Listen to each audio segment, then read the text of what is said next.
Hi, I'm John Hamlin and welcome to WakeTV. Stay tuned to learn about everything going on in Wake County.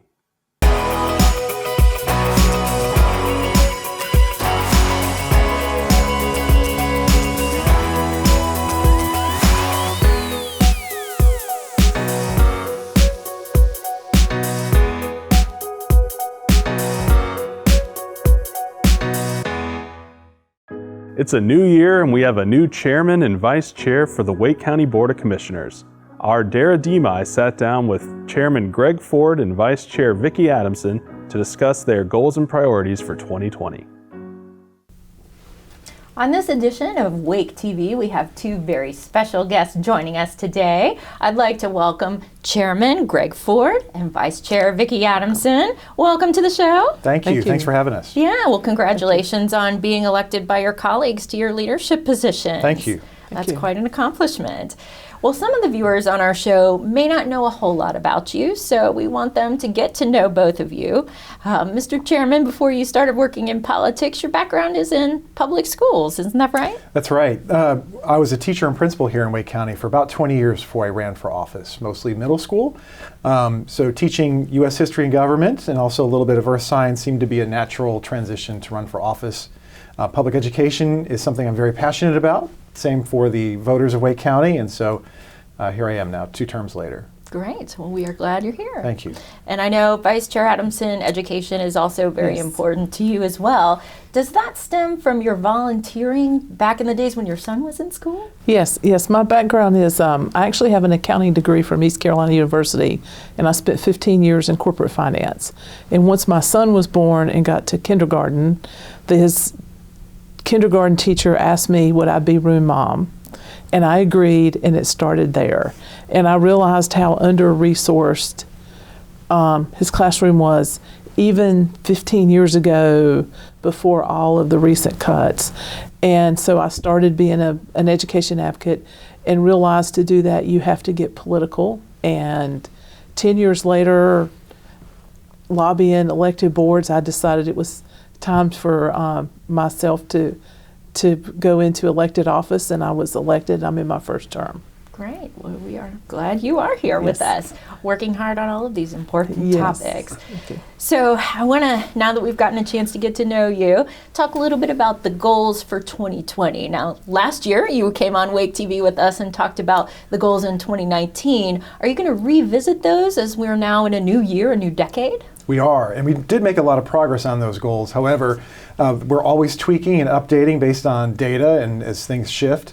So we, every year, have a retreat in which we focus on the initiatives and priorities of the county. And so we have a great start with our 7 goals. We will revise some. Some we've met, others we have yet to meet. And so we will reassess and look at new resources and then move forward with plans for the year ahead. And those retreats are always very beneficial for those of us who sit and listen, as well as our public who learns about them through social media. We will be live tweeting during those retreats. So what, Vice Chair Adamson, would success look like for you for the upcoming retreat? What do you hope to get out of it? Another good plan for 2020. I think I came in last year and it was my first planning retreat, and the process was a little confusing, but it's been unbelievably effective in getting our goals carried forward in 2019. So I hope to tweak those. I think some of my colleagues are coming forward with some exciting new plans of things they'd like to see, and I hope we can get those moving forward this year. That's great to hear. One of the goals that's been a real priority for the board over the past year has been affordable housing. Mr. Chairman, do you think that'll continue to be something the board focuses on in 2020? Absolutely. It's not only a priority for the board, but also for county government and certainly for the voters of Wake County who just approved an affordable housing bond. As we are experiencing tremendous growth here in Wake County and have now for a couple of decades, our housing supply is not expanding at the same rate. And so our affordable housing plan, which is very comprehensive, focuses not only on adding new affordable housing for our residents, but also maintaining the stock supply that we already have. It's very important for all of us here in Wake County to maintain that healthy balance. That's absolutely right. And another issue that we've been talking about over the past year is the infant mortality rate, specifically trying to reduce it, especially in the African American community. Do you think that's something that we're going to work towards, and what kind of difference do you think that's going to make? Yeah, we have done some really exciting work this year. We put a task force together, and the first part of January we had our last meeting, and sometime the end of February, the beginning of March, we're trying to get it completed before our first budget work session. We will have the recommendations of the task force of what we can do in Wake County to make a difference. This is such a really hard and systematic issue that we're thinking it'll be about 3 to 5 years before we'll actually see statistics start to change. But we have some really exciting things coming forward in that arena. Well, really good. We can't wait to hear more about that. We'll have to have you back on the show to talk more about that. Yes. So let's also talk about economic development. The board is really focused on trying to lift up businesses in this community, and those aren't just the ones that make millions of dollars and have hundreds of employees. They're also the smaller, maybe women-owned or minority-owned businesses that may be needed and may need a leg up in our community. You've created a position that focuses on that. Tell us about it, because I think it's really interesting and probably not something everybody knows about. Sure. So economic development is not just for businesses, it's to also make sure that everybody is participating in the prosperity that we're having here in Wake County. And so this is an issue that's really about equity and access.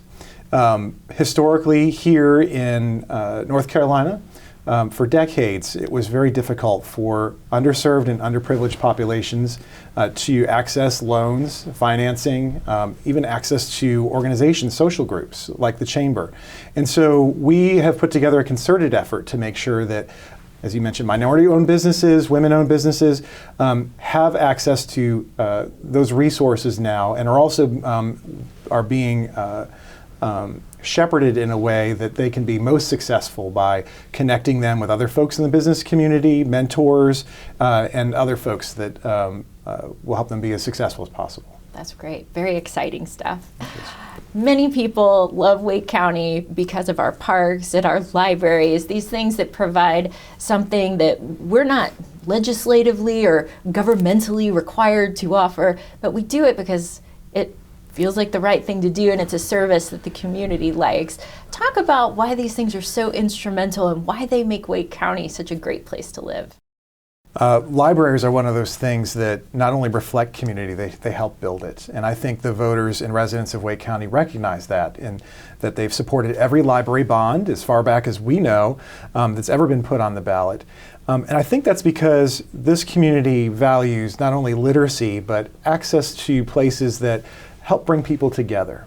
And so in these last several years, we've cut the ribbon on several new libraries and several renovations all across the county, with several more in progress. And we're really excited about that because not only do folks have access to those free services, but we've also enhanced the experience by creating spaces that are much more open with bright light, a lot more programs, and most importantly, access to computers, the internet, things that a lot of folks need here in Wake County that not everybody has access to at home. We're also excited to invest in several new developments in libraries. For example, Find Free is very new, and the data is very supportive of that. We've also expanded all of our hours to Sunday hours in our libraries. We're very excited about that too, because we know that that's one of the days where we have peak visitation in our libraries. And so libraries are very important to voters in Wake County, certainly to the board, and we look forward to investing in them in the years ahead. Absolutely.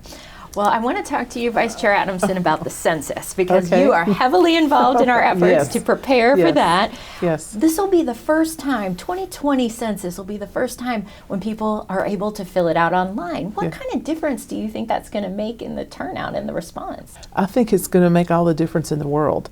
Census Day is April 1st, 2020. Sometime around the middle of March, each household will get a postcard that has a unique barcode on it. And you'll use that barcode to go fill out the census information. And you can do it on your smartphone, you can do it on your home computer, however you access the internet. And for our citizens who don't have internet access, our libraries are going to be ground zero. And typically you have to have a library card to use the computers. If you don't want a library card, you'll still be able to use the computers without that. They'll let you access them for 30 minutes to fill in your census data. We have a lot of churches from our faith community who stepped up, who have a lot of elderly parishioners who are going to be providing computers before and after services. And obviously, if anybody wants to come in during office hours and use them. So I think we've eliminated a lot of the barriers to filling that out. That's great. Well, Yeah. I'm excited about us having a great turnout because, Yes. as we say, weight counts. That's right. very Very important. much. Very important. Very important. Well, before I let you all go, just want to ask you individually, we'll start with you, Mr. Chairman, what is it that you like most about serving Wake County and working for the people here? It's the people that we serve. The relationships that we've built to accomplish the goals that we mentioned earlier, to make sure that everyone here in Wake County, now and in the future, has an opportunity for growth and access to not only all the wonderful resources that we have here, but that we are planning for those resources that we know are going to be needed in the years to come. And so being out in the community, meeting with as many folks as possible, getting their input, their hopes, their dreams, and building a government that serves them around that is really a passion and a privilege. Great. And how about you, Vice Chair Adamson? Well, my background comes from a volunteerism background, from PTA president to cultural arts chair to chair of the Business Alliance at Southeast Raleigh Magnet High School for 4 years, to all sorts of ministries for my church. And as one individual out working, there's a limited amount of people's lives you can affect. But in the last year, I have got to be part of policy that will affect all citizens of Wake County and improve all of their lives. And what I have found in the last year that I didn't expect was the people of Wake County that I've had a chance to meet. I have met so many citizens that are so dedicated to what they believe in. And a lot of it doesn't benefit them personally. It's just something they really care about, and they put their heart and their soul and their resources into that cause, whether it's homelessness or food insecurity or affordable housing. That's just a really inspiration to me, and it makes me want to work harder to get policy that will help all citizens. Both great reasons and great things to hear from both of you. So thank you for coming on Wake TV Thank you today. for having us. Sure. Of course. Thank you for having us. We'll hope to see you back again sometime That's soon. right. Thank you. And if you are interested in learning more about the board's goals that we've discussed today, just go to our website, wakegov.com, and search for the Transparency Portal. The Wake County Public Library system has gone late fee free. No more late fees will be charged on overdue items. Existing late fees have been cleared from all accounts, giving everyone a fresh start. Just remember 3210, 3-week checkout period, 2 courtesy renewals, 1 happy customer, and 0 late fees. Learn more at wakegov.com/late-fee-free. Do you get your water from a private well in Wake County? If you do, you should get your water tested to ensure it's safe for you and your family. Wake County is now offering free water testing for lower-income homeowners and renters. To qualify for free testing, you must meet income requirements and apply by February 29th, 2020. For more information, visit wakegov.com/wells or visit one of Wake County's regional centers in Wake Forest, Fuquay-Varina, or Zebulon. Each year between October and March, the Warmth for Wake program brings volunteers together who chop up firewood and deliver it to those who need it most all over the county. Weather permitting, volunteers meet every other Saturday throughout the winter to chop and deliver firewood. In addition to firewood delivery, Warmth for Wake also distributes new and gently used space heaters to residents in need. If you'd like to learn more about how you can help, please visit the website on your screen. Calling all rising 6th graders. Registration for Wake County's Energy Camp is now open. Build and race solar-powered cars. Harness the power of the sun to cook s'mores. Witness hair-raising physics demonstrations and take field trips to local energy organizations. Camp is from 8 a.m. to 4:30 p.m. Monday, July 13th through Friday, July 17th. For more information on registration and scholarship opportunities, visit wakegov.com/energycamp today.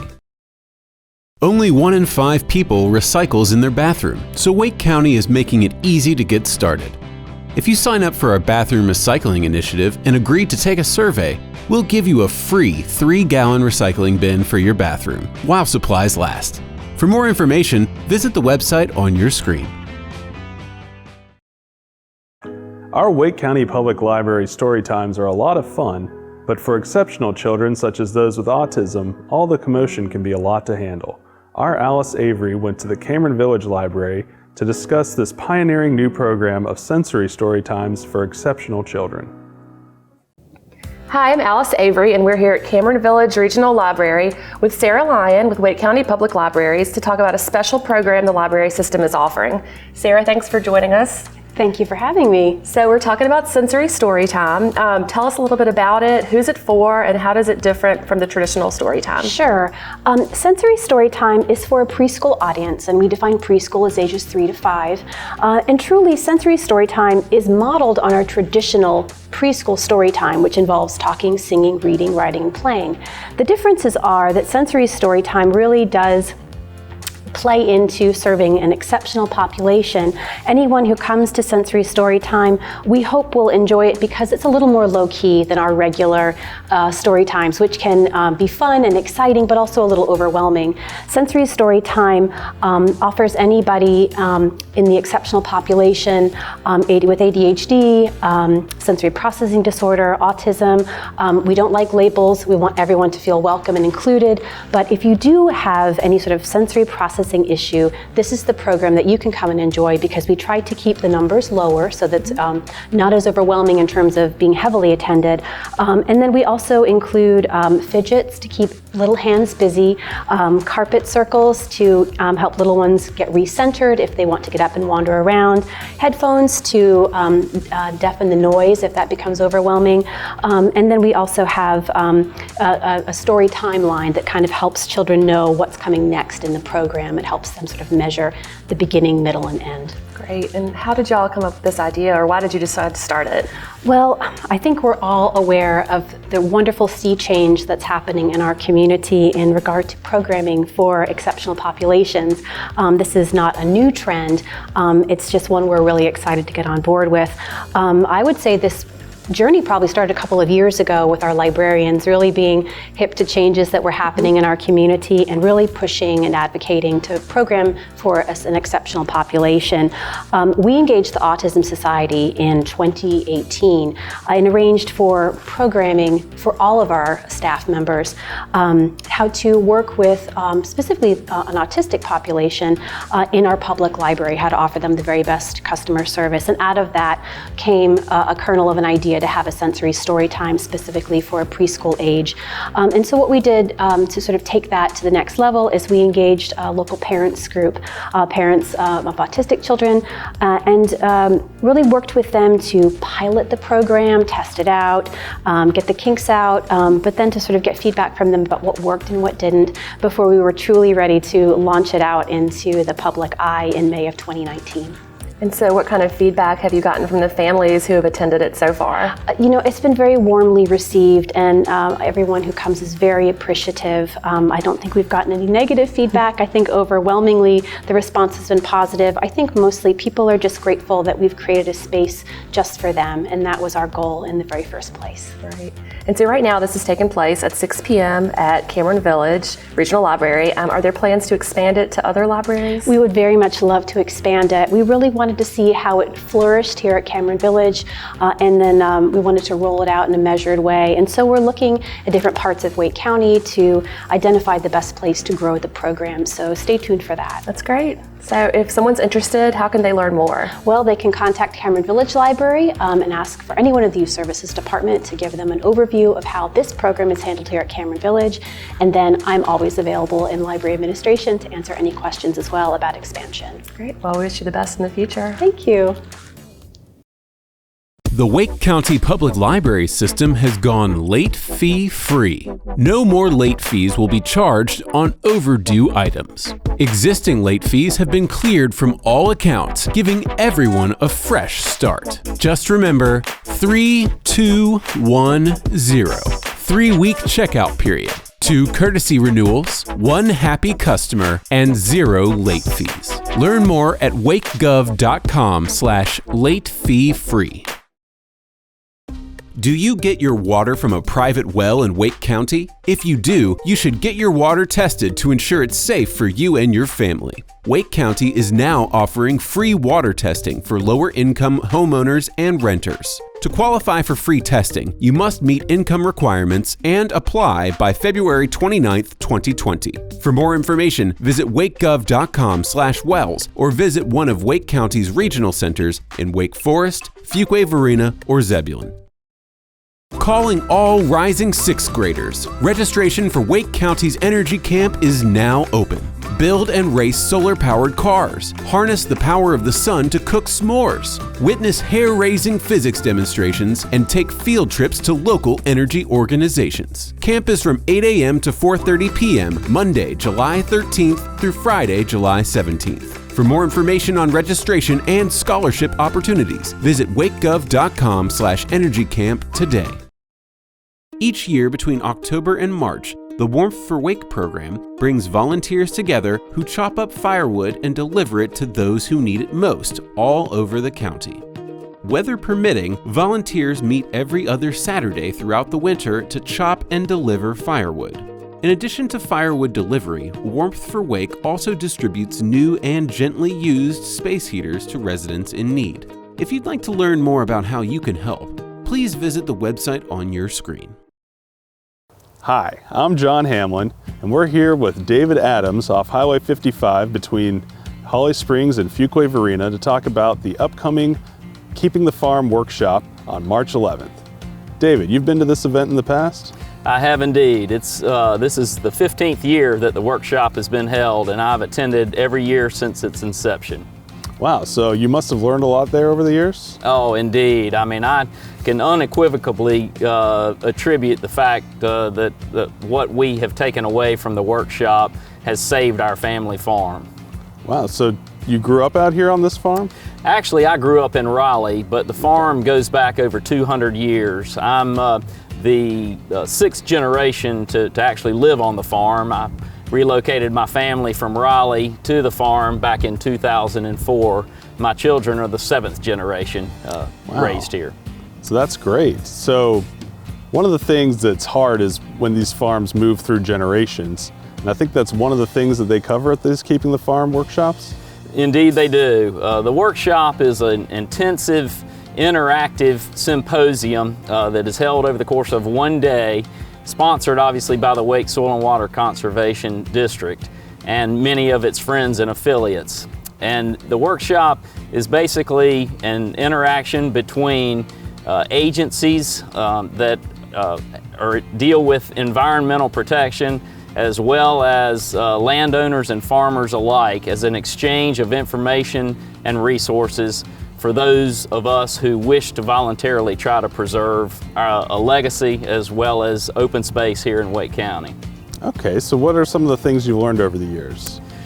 The workshop has folks from the North Carolina Forestry Service, Wake County Sheriff's Department, the Wake County Tax Assessors Department, various attorneys and estate planners, all of which are giving seminars throughout the day on topics that are very applicable to us as landowners and farmers trying to preserve open space. Okay.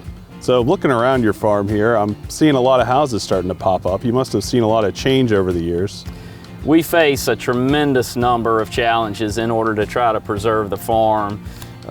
We face encroaching development, we face rising taxes, we face increased regulation.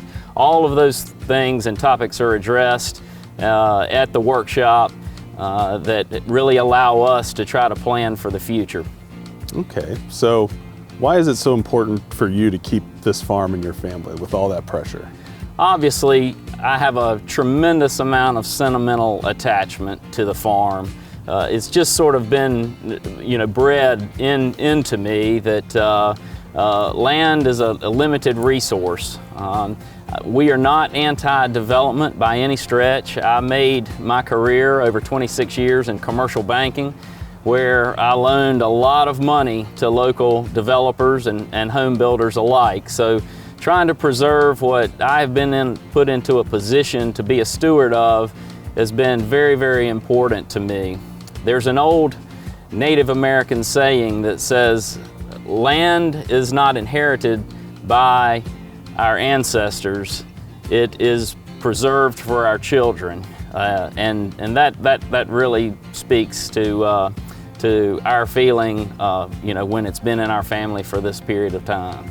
So you mentioned that the Keeping the Farm workshop has helped your family do just that. Could you tell us some examples of how that's happened? Certainly. As I mentioned, my father and I have attended the workshop since its inception. He was born in 1929 and a product of the post-Depression era, and as such, that generation has a particular mindset in that they have a little bit of mistrust with institutions and such. And so it was only after attending the workshop for approximately 8 years that I was able to encourage him that there were some strategies that we learned at the workshop that we could pursue that would help us preserve the farm. One of the most impactful strategies that we learned was the importance of estate planning. With rising property values in Wake County, the necessity to put together a well thought out estate plan is essential.